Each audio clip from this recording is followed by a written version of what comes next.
are here today with Laura Lee. For people in the lift disability community, you're going to be a familiar face. Mm-hmm. Yep. A really familiar face. I would think so, yep. But a lot of people, I think, that will stumble across this conversation, you might be a brand new face. And so we're going to get to know you. Okay. I'm going to get to know you because even though you've been around the lift disability community for a long time, I have not. We've been able to work together at camp last year for sure, a little bit. And then obviously I've gotten to know you kind of secondhand through Jim and Ronnie a lot. So if you're all right with, like, this is going to seem a little more maybe interview-ish because I want to get to know you. Oh, okay. All right. So let's start way back at the beginning and tell me a little bit about like where you're from, family, like how did Laura Lee's story start? Oh man, We're going way back. Yep. So and that's ancient. So I grew up in Wisconsin. I was born in Wisconsin. Cheesehead. Yeah, very much so. So go Green Bay. I know. A product of a teenage pregnancy. My mom was 16 when she got pregnant. Had a very normal pregnancy. She went into labor and her amniotic fluid busted, and that traveled to her blood system, and she really had a heart attack and died on the table. Wow. And I'm old, so this is a time when, things like this, normally when people had things like this, people died, and they spent 30 minutes resuscitating her, and as a result, she had to learn to read, write, talk all over, and lived with ongoing disabilities herself. But the cool thing about this, and I really didn't think about this until years later, is I was born in a Catholic hospital. Okay. And as all of this was happening, there was a nun praying for me in the background named Sister Calissa. And I know this is true because it's when I left the hospital, and my mom left the hospital 6 weeks later, I was on the front page of the news. So came home from the hospital. Yep.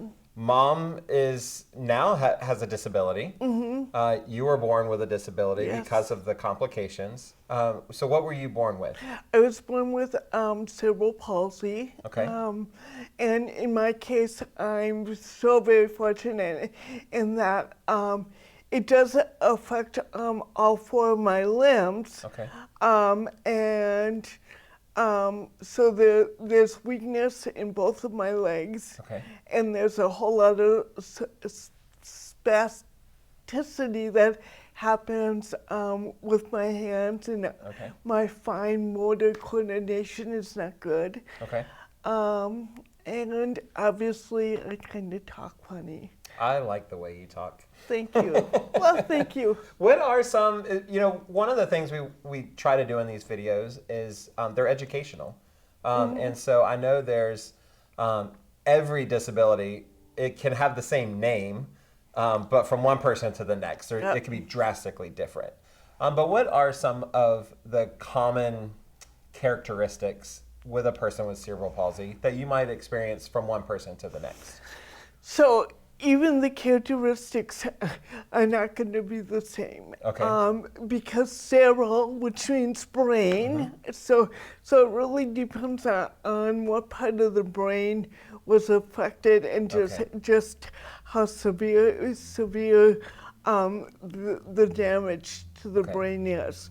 Palsy is just a weakness. Okay. So there's brain damage and there's weakness. So you have people who run the gamut in terms of, maybe they have a lot of physical disabilities and use a wheelchair and need a whole lot of assistance, but they have typical intelligence. Okay. But you can also have somebody that has an intellectual disability and really struggles with cognitive issues as well as physical limitations. Growing up, we didn't talk about this question, but growing up, with your disability, did you, how comfortable were you in your own skin? I wasn't. Okay. And what did you wish, how did you wish people would have treated you growing up? And I'm talking like adolescence, like school age. How were you treated, and how do you wish you were treated? And maybe it was the same. I don't know. No, it wasn't. Okay. And I had very vast difference. So I went into foster care when I was 12. Until you were 12? No. When you were 12? When I was 12. Gotcha. Okay. And at 14, I landed up in a really great home, and when you hear me talk about my family, that's usually who I'm talking about. It's your foster family. It's my foster family. Awesome. So I'm just going to give you kind of two different stories of what it was. So my first 2 years of high school in that home, I went to public high school, and again, I was old, and so, or I am old, and so this is pre-computer, and so I used a tape recorder to capture notes during the day, and it was not those little Walkman kind of discreet. It was a big old joker, wasn't it? And the boys were just mean. And they would take that and they would use that as a football and throw it up and down the hallways, and teachers just were not very understanding. This is pre-ADA, so I really am old. So even teachers, so my experience with teachers were, I would have kids just kind of throwing nuts and bolts at the back of my head. Oh, wow. And I remember my mom going in and having a conversation with the teacher, and the teacher basically said, well, if she wasn't here, we wouldn't have those issues. And so that was just kind of how the first 2 years of high school went. Well, the rest of my siblings, so there's 12 of us in that home. Oh my goodness, So 6 of us in high school at one time. Can you even imagine? You had a high school in your house almost. We did. We did. And so my mom just told the social worker, I don't know how she's going to go to private school with the rest of my kids, but she's going to go. And so the first day of school, I tried to use my disability to my advantage. Yeah. And I had a teacher just kind of look at me and say, it's not going to work. Not going to work. And so, I ended up being class president, my mother likes to brag about the fact that I was homecoming queen. Nice. I like to brag. Brag about that. I like to brag about the fact that I was class president. You know, got different brags. Yeah. If I were, I would have worn the crown if you still have it for this interview. I should have brought it. Yep. The sash, yes, everything. exactly. So yeah, you know, and so it was just a really different experience. Teachers just anticipated that I would go to college and I would make something out of my life, as well as my foster mom. So they saw that ability, and they didn't see the disability. Well, I'm sure everybody knew it was there, right? Can't hide it. Yep. But they saw the ability that you had and believed in you. How did that impact your life and kind of the direction of your life, having those, especially those foster parents that believed in you, that you were capable of doing anything you wanted to do? Well, I think, I don't know what life would have been like on many, many levels, because it was my foster mom, my mom, who introduced me to Jesus. It was her that was my cheerleader. It was her that really taught me that I would need to advocate for myself, you know, and so already in high school she was advocating for programs like VR, and you know, which helped me then pay for my college tuition and some of the first early equipment that I needed in order to be independent. You know, as well as prior to that, even though I have biological siblings, my biological mother and I, it was she and I. She was a single mom, and so for me to go from not having kind of any siblings to having 11 other brothers and sisters who taught social skills and social graces and all of the things about sharing and what it was to live in community and family. All of those things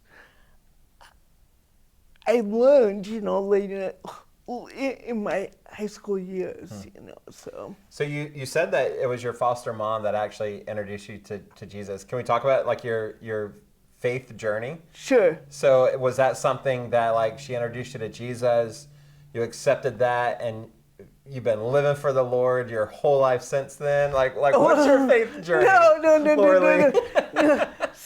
So by the time I had hit my mother's house, I was pretty angry with God and the church already. My family was Catholic, and like Catholic kids way back then, I went to CCD, and I had a lot of questions, and I pressed people.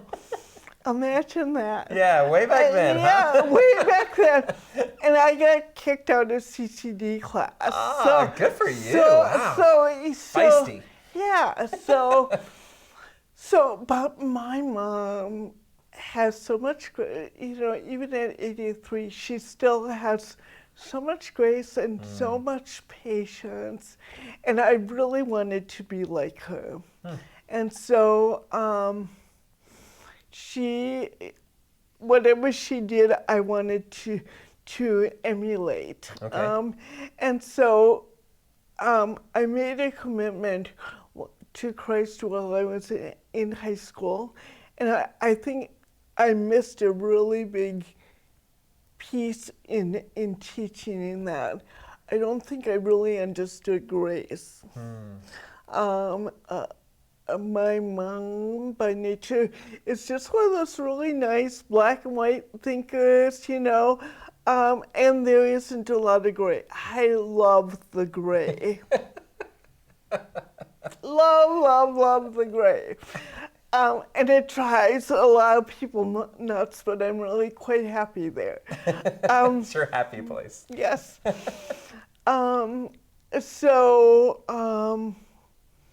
So really, I went away to college, and there were two really significant things that happened in my first year of college. One, my biological uncle, whom I was very, very close to, committed suicide, and that was just really hard and painful.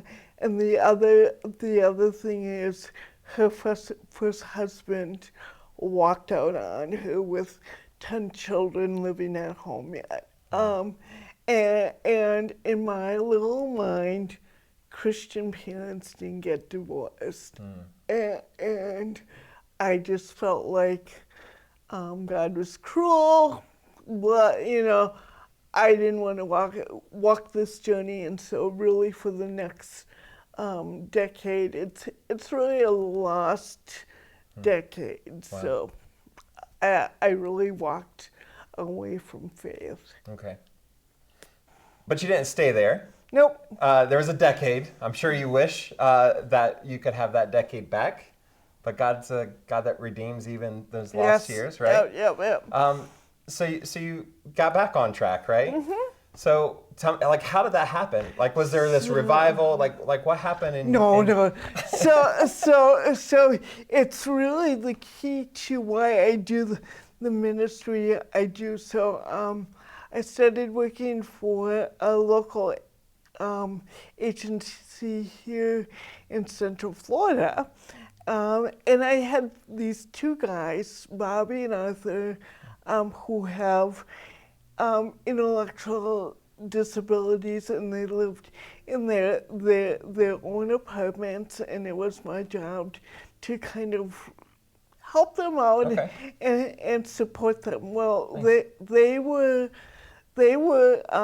connected to a church, the only church at that point in Central Florida that had any kind of special needs, disability Bible study, and that was, and two of those folks would come and have Bible study in their apartments every Thursday night. Nice. And why I know it was Thursday night was that was the end of my work week. I work Sunday. That was your weekend. Thursday, and I my very last task was always to shop with Arthur and Bobby. And one night, I just I was done and I was aggravated, and so these two gentlemen came out, and I just told them what I thought. And it's still probably one of the most shaming and embarrassing things I could have ever said. And, you know, I really degraded those two men in a way that really, it was just horrible when I think about that. And I didn't know that one of those two men overheard that conversation. Oh, wow. And so Bobby, in all of his grace, several days later, we're driving down Colonial Drive, and in his very heavy tongue said, "Miss Laura Lee, you don't believe in Jesus, but I do, and someday you will too." Oh, wow. So I really think I sit here because of Bobby's prayers, and I do the ministry that I do because of that. Wow. Wow. Where are they at now? Bobby gets to party in heaven. Nice. And Arthur lives in Apopka. Wow. So. Man, that's going to be a really great reunion. Yep, Huh? yep. Wow. So you were saying that you do what you do now, obviously because of your relationship with Jesus. But what do you do now? So I work at the intersection of faith and disability. There was a time when I was on staff here at Lyft. In fact, 2 times. Just kept hiring. You know, Keep coming home. You know, and finally they're like, you just. There's not a third. There's not a third time. No.